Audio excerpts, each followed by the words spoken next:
So right now we're going to do Torah portion each week. So in this Torah portion, we're discussing the Jewish people and the forming of the Jewish people, because Jacob, he is considered the father of the Jews. We call ourselves B'nai Yisroel, the children of Israel. And Jacob, his name was Israel. He had two names. At a certain point, his name turned into Israel, which means that he is really considered, he's the third of the patriarchs, but he is the one who is considered the one at the time that the Jewish people were formed as a nation. So he goes down. I'm going to give you a little background from last week's Torah portion so that it could, flow into what we're learning over here. And so we said that Yaakov has to go down to Haran to find a wife. So before he does that, the first thing to note is he learns for 14 years in yeshiva. Because it says before you go out into the world and you want to deal with the world and you want to have a job and create a family, and that's how it is. We live in a very physical world, and we don't have the luxury of sitting and learning, all day and all night. We have to deal with the real world. But we see that before we're going to dive into the world, we have to first learn Torah. So Torah is always our basis before we go out. And on a daily way we do that also. People do have to go out to work.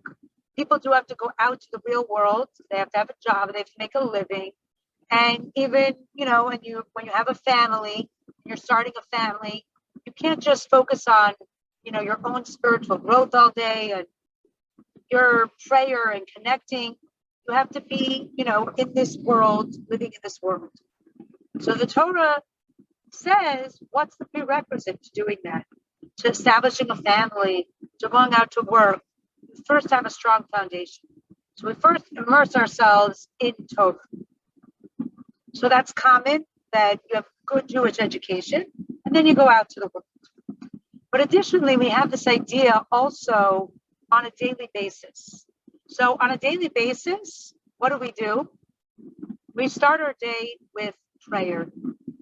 We start our day with connecting to Hashem and making that foundation. And then after we've prayed, and of course, if we have time, to learn a little bit, and then that could infuse the rest of our day, can invigorate the rest of our day. So that's what, that's what we see. Then Yaakov comes, after he has this strong foundation, he comes to establish his family. So the story didn't go that well in last week's Torah portion.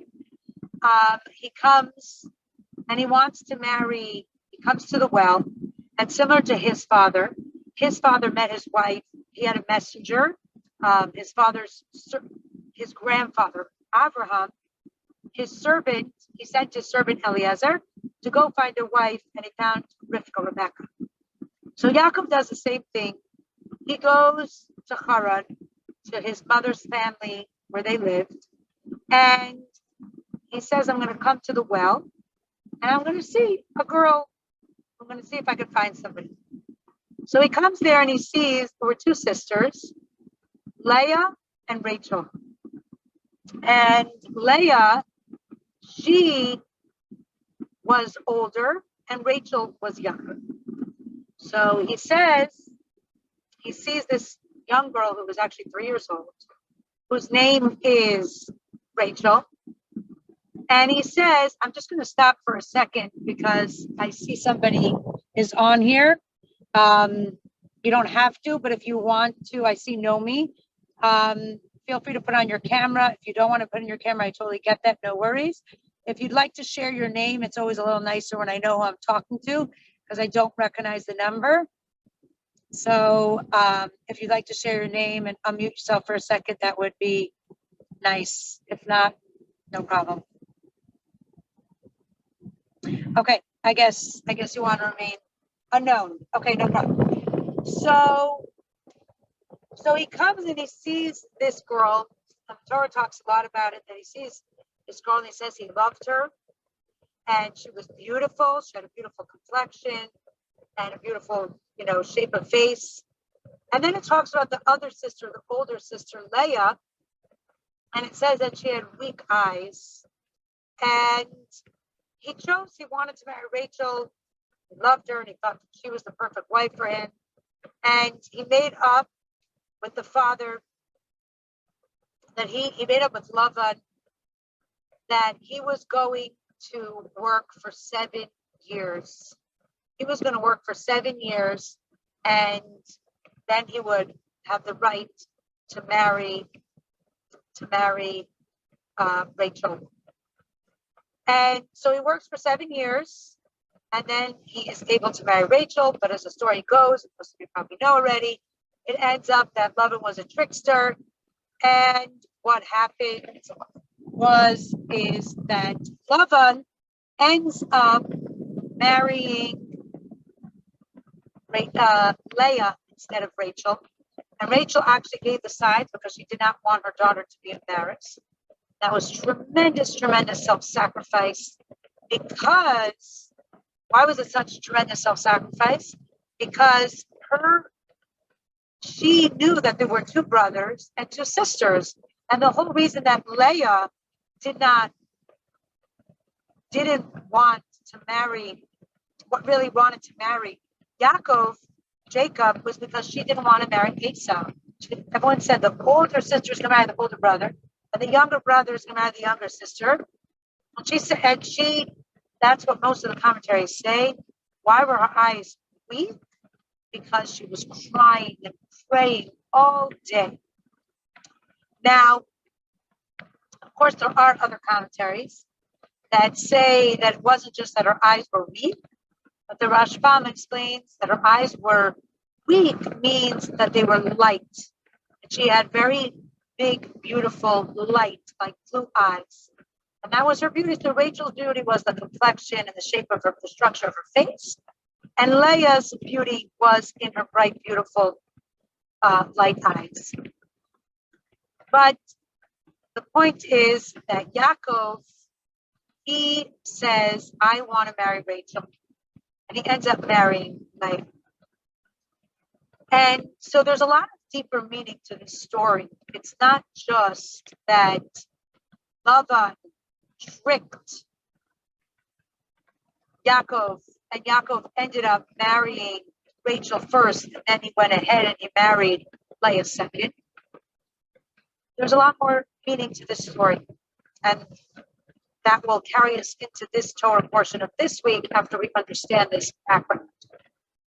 So Rachel was out there working with the sheep. Leah was home praying. So when Jacob saw Rachel, he says, I am going to Haran, to this place that is not full of Torah. I just came from yeshiva. I was learning Torah all day. I just came before that from my house with Rivka and with Isaac, Rebecca and Isaac, who are such holy people. Isaac was offered as a sacrifice to God.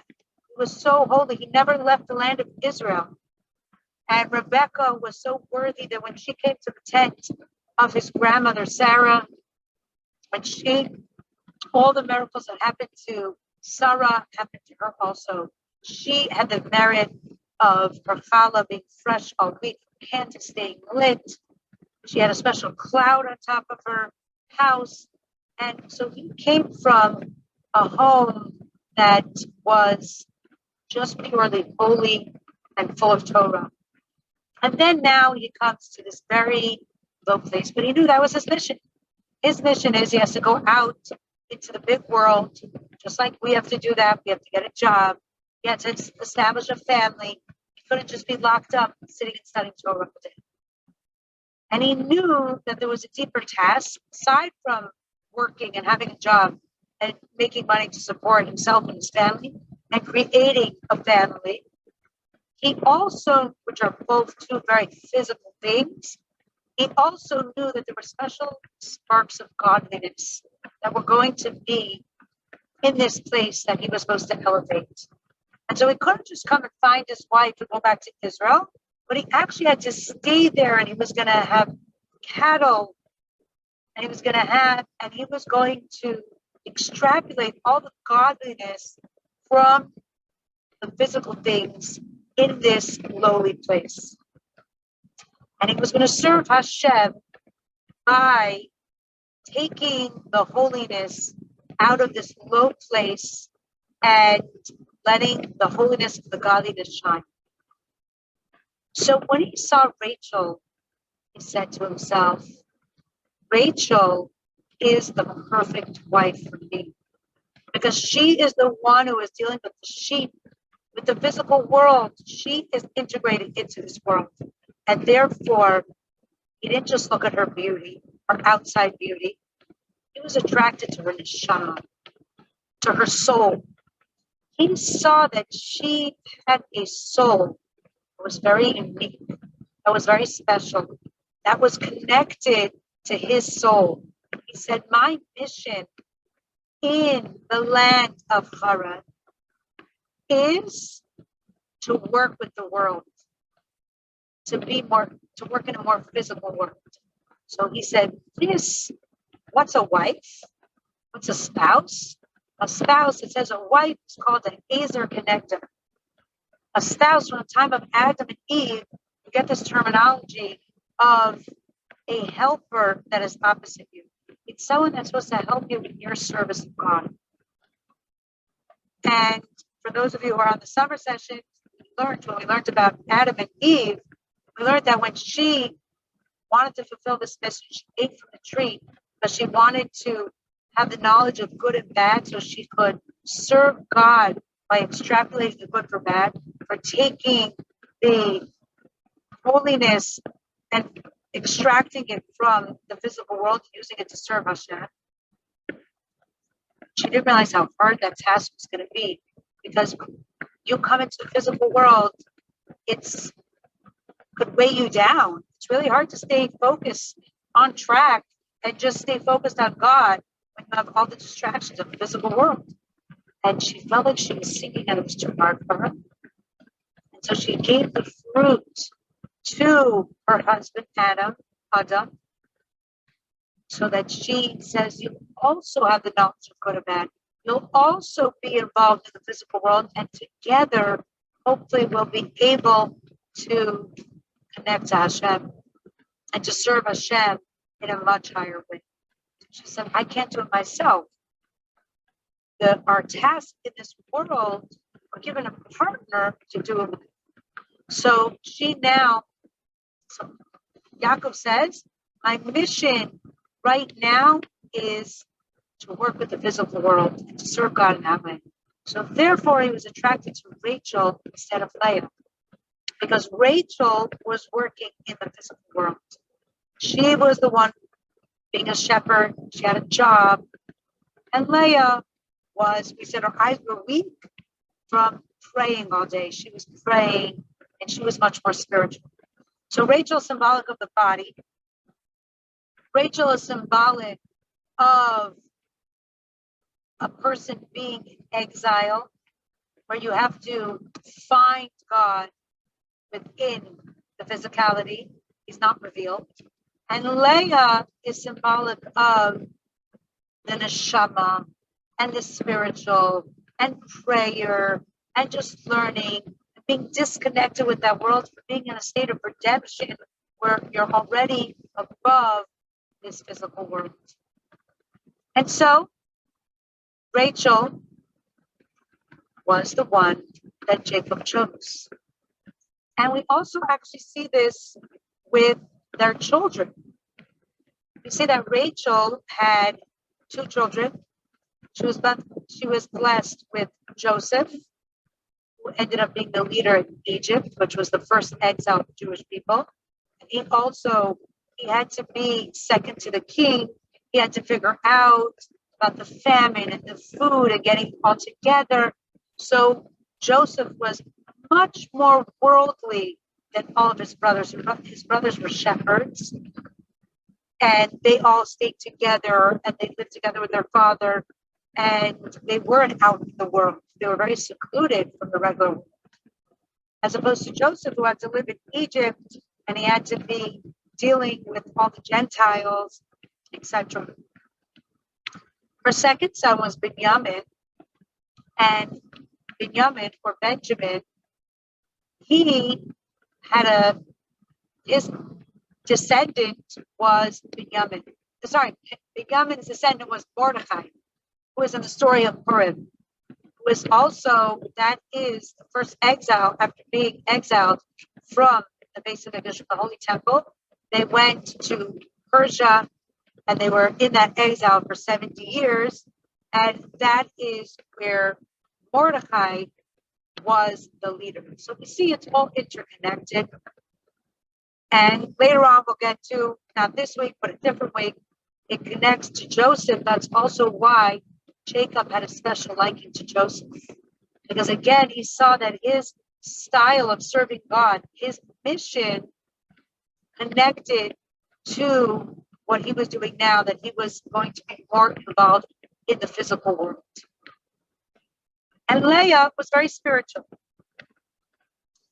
So the question becomes, why did Hashem make it? Why did he orchestrate that and make a series of events that Jacob would end up marrying Leah first?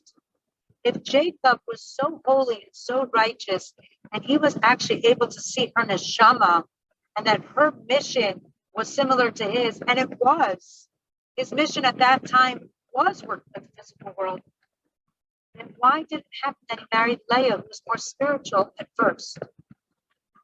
And the answer is because Leah was symbolic of spirituality, of redemption, of the final goal, Mashiach, Geula, redemption, where you're totally connected to God. And he says, in order to do the work of Rachel, of going through that roller coaster, of being in so many challenges of exile, and yet staying above it, being able to come above it, you first need to have your goal in front of you, spirituality. So you first need to see like the final product, and then you could go piece by piece and break it up. So let's just say, for example, someone wants to build a big, beautiful house.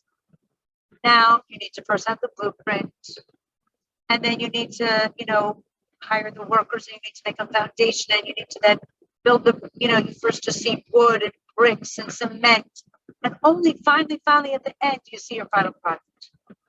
But in order to make it correct, in order to do the job correctly, you need to first see the final product. So that's what Hashem did. Hashem said, you first need Leah. You need to know your focus. Why are you going through exile? Why are you dealing with all the physical? To get to your final goal, to be spiritual, to be connected and attached to Hashem, to have redemption, to have the Geula. The Geula means to be redeemed, to get out of the exile, to get out of the challenges, and to be connected to Hashem in a more settled way where you don't have all the conflict. But you need to know that goal in order to be successful in the challenges and rising. So that's what happened. So he first married Leah, so he saw his goal. And then afterwards, he was able to then break it up piece by piece and go deep down into that exile and work with it. And we actually see Leah's sons also, some of her sons, I'll just give a couple examples, but also this idea of redemption and kingship and being kind of like above.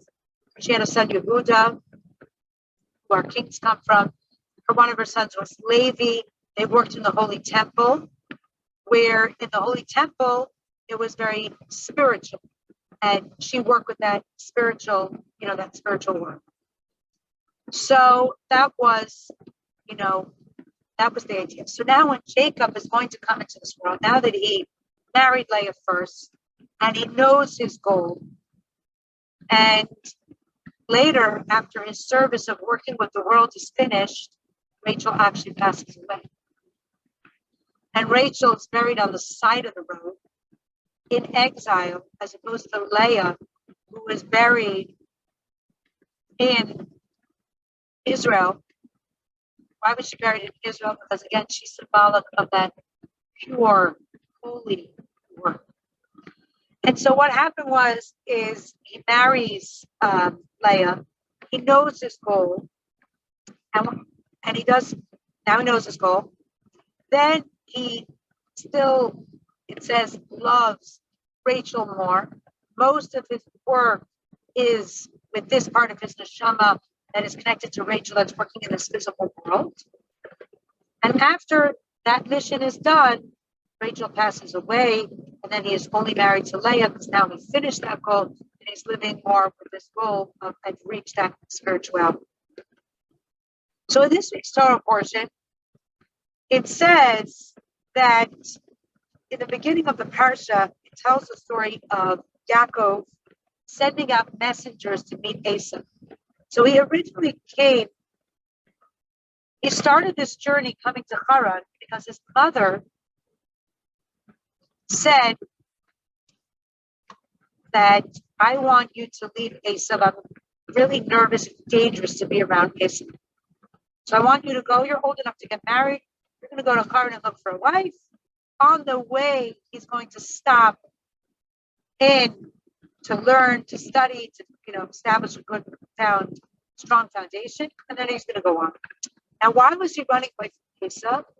Because he got the blessings from Isaac.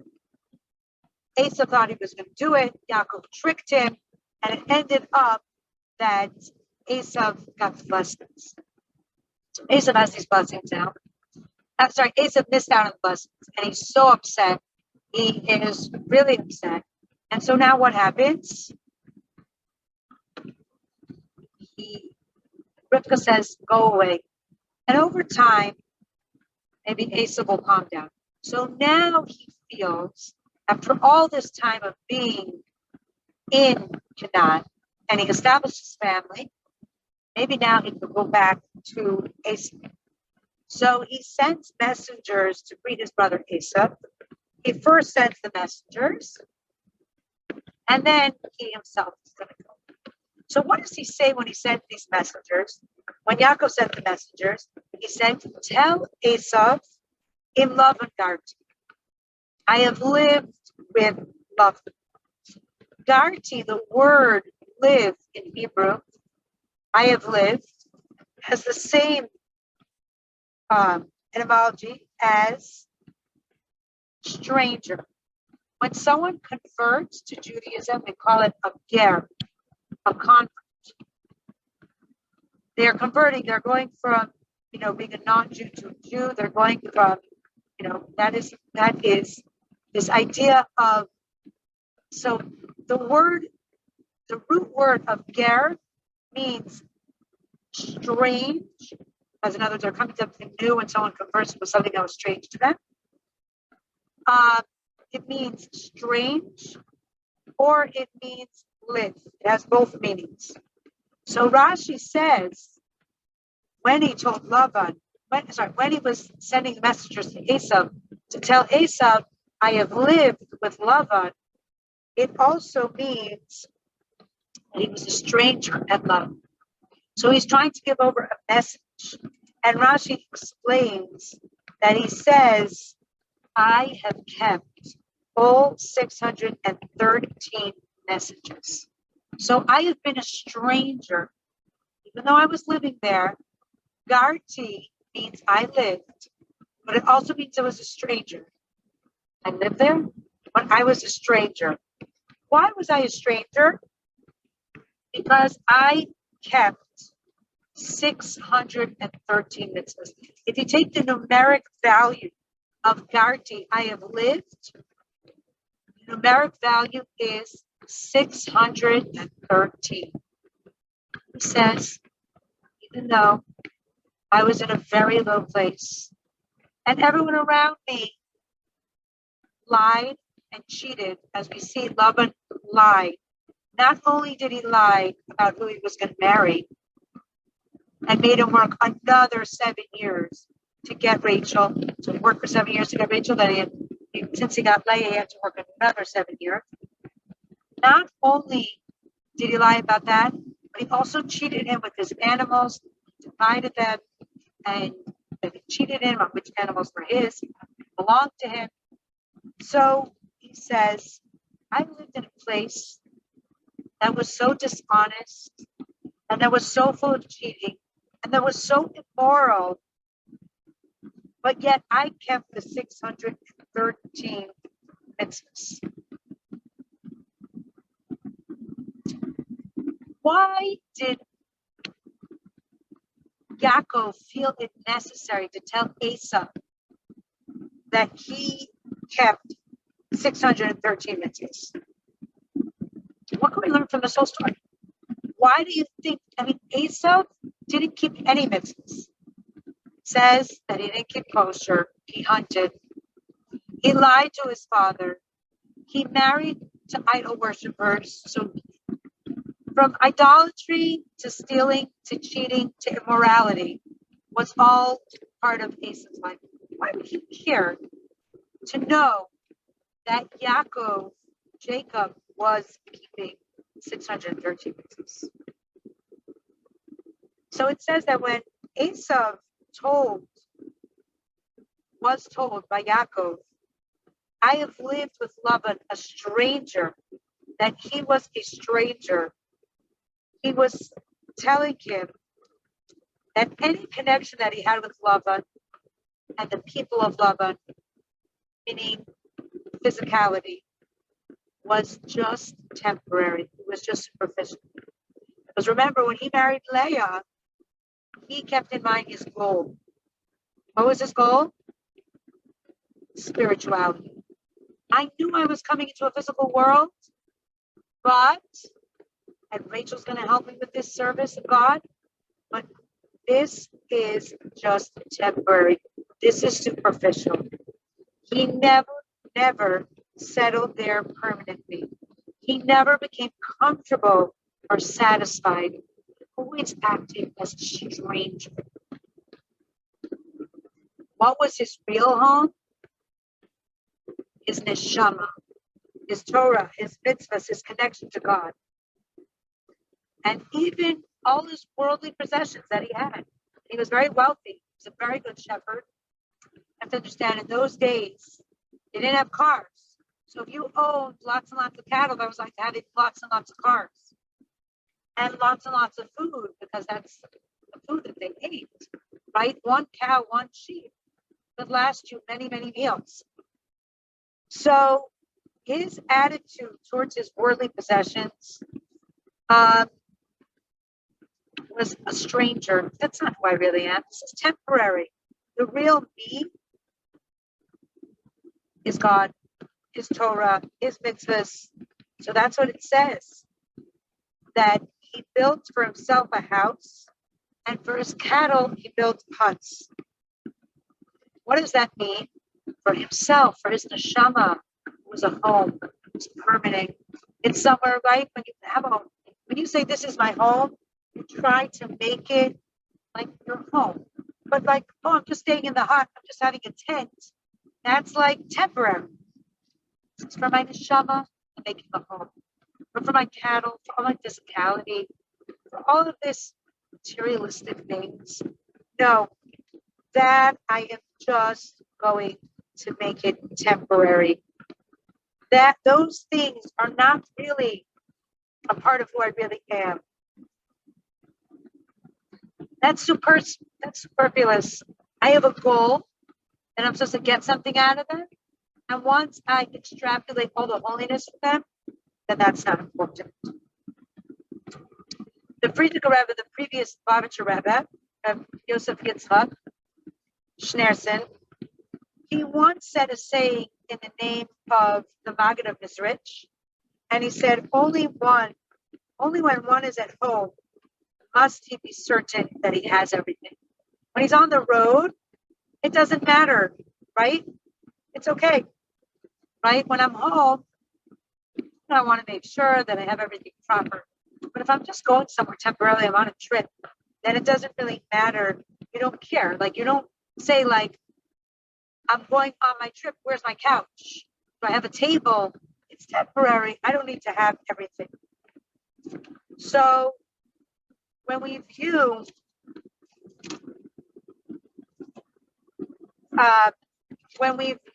all our physical things as temporary, so he says this is the way the Maggid of Mizrich said, this is the way we have to view this world. This world is just temporary. This world, all the physical things should be strange to me. What's the real me? The real me is my soul.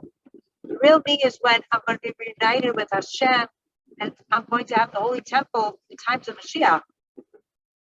That, when everything is already elevated, that's going to be the real me. Right now, this is temporary. I don't need to feel so settled. I don't want to become too settled. That's the trick. The trick is I shouldn't feel so comfortable in exile. I shouldn't feel so comfortable and get indulged in all this physicality. I should realize that it's only here as a means for me to serve Hashem. So, Yaakov, or in that story, Jacob anticipated that Esav had also elevated his portion of the world. And he's getting more ready also for the final redemption to get out of this exile where it's like a dream. It looks so real, right? You have a dream, you wake up in the morning and you're like, it feels so real. You thought it really happened. Then you start thinking about it. You say, actually, it didn't make sense. I was with my daughter, but I was in Australia. My daughter doesn't live in Australia. And then these people were there who were not even alive anymore. And I was eating this, but it all doesn't really make sense. And so he says that we're going to come at it. We have to view it strange. It's not real. It seems so real, but it's not really real, this example. And so the messengers returned to Jacob, and they said that although Jacob is ready for Mashiach, his brother Esav is not on that level. And therefore Mashiach can't come. But Jacob was working so hard, and he was trying to tell Esav, because why would Esav care? He thought that he was refining himself simultaneously as Jacob was refining himself. So he told him, said to him, I remained strange. I didn't get comfortable in this exile. I still kept all the mitzvahs. I still stayed focused on my goal. I remembered Leah, right? My goal, stay connected to Hashem. But unfortunately, Esav was not a temporary phase for him. And he did not have a permanent home of being connected to God. And he was not really ready for this. So he was telling Esav, how did I do this? How did I stay firm by viewing all of them as temporary and unfamiliar? And that's how I was able to remain so focused and do all my mitzvahs. So not only was Jacob able to remain unaffected by the physical distractions, he was actually able to elevate them. There's one thing when I don't get influenced by the negative people around me. And then there's another thing, another level, when I'm actually able to influence those people to become better. Right? If you think that's a higher level, put your hands up. Right? Level one is I'm just not getting affected by my surroundings. Level two is I'm also elevating. This level two, right? A higher level. So that's what he said. he was actually able to elevate them and transform the physical into spiritual. And that's what he said. He said, Vayihili, Shor, the Chamar, Sain, the Eved, the Shifra. And he said, and I possess oxen, donkeys, sheep, and servants, and maids. And he was saying that all these things have become mine, and I have elevated them to the spiritual level. So that's what he was telling Asa. I lived with Lavan, but I always remained strange. I was able to keep all the mitzvahs. And not only was I able to personally keep the mitzvahs, but I have elevated the physical things there to be on a holy level. And more than that, he says he had a donkey. And it says that when Mashiach comes, he's going to be poor and riding on a donkey. And so he says he was trying to hint to him that the word donkey, it means donkey, but if I just, the three letters that make up, the three main letters that make up the word, Ches, Mem, and Resh, Chamor, if I just pronounce it and drop it differently, I switch one letter, the Vav, which is not one of the main letters, I put it in a different place in those three letters, it says Chomer, which means material and physical. And so he said, how do we, it says Mashiach's going to come riding on a donkey. How do we get to Mashiach, to riding on the donkey? By elevating the physical, elevating the donkey. So the donkey is symbolic of Mashiach because he's going to ride a donkey.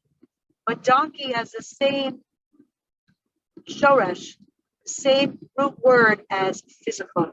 He says when you ride on the physical, when you elevate the physical, then you will be able to bring Mashiach, you'll be able to bring the world where all physical things will be elevated and God is going to be revealed in this world.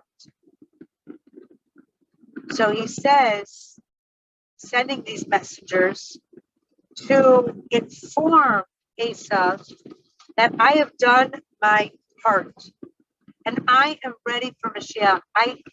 I not only did I not get affected by all the physical things around me, but I actually elevated them. Now, every story in the Torah is a lesson for us. So every Jew could learn a lesson for this. From this story of Yaakov and Esau, and Yaakov trying to tell Esau that I fulfilled my mission. I married Rachel, we worked together. I stayed focused on my goal by having Leah in my life. And I elevated all of the physical things. And I am now ready to the spiritual state now that I've elevated all this physical. Have Mashiach. So every Jew could learn from this, because although the world around me personally might not be prepared, I can personally say, I can work on myself. Just like Yaakov went to tell Esau, I worked myself and I'm ready. No, Esau was not ready. And he didn't get discouraged. He didn't say, oh, Esau's not ready, I may as well not do it. Because if Esau's not doing it, what does it help for me to do it? He said that it's okay. I don't have to get discouraged by Esau not being focused. I'm still going to remain focused. And the second lesson that we can learn from this is that the way to elevate my surroundings is through recognizing that everything is a stranger. This is not my real home. My real home is my neshama deep inside that always wants to do the right thing, that always wants to say a kind word, that always wants to keep Shabbos, that wants to be more modest, that wants to eat kosher. And that's where I live. That's my permanent home. Of course, I get caught up in this world, but that's only temporary. When I'm cognizant of the fact When my mindset is that my home is keeping Torah, my permanent home, the real me is keeping Torah, the real me is being connected to Hashem and doing mitzvos, then I will be able to elevate the physical to the spiritual and make the world ready for Mashiach. And I shouldn't get discouraged because the world is like a scale. And Maimonides tells us you have to view the world as a scale that is equal. And my one little deed can tip it. So even though I know there's people like Esav out there, right? I know there's other people who are not doing their portion. It doesn't matter because I might be that last one to tip the scale. And so I need to focus not on what other people are doing wrong, what I'm doing right, how I could tip the scale and bring salvation to the entire world. So every time I'm about to do a mitzvah, I have to think of it. The whole world might be equal right now. And my one good deed could tip that scale and bring redemption for the entire world. So with that, I'll end and just leave a minute if you have a question that you would like to ask. No? Okay, so have a wonderful day. Thank you so much for joining.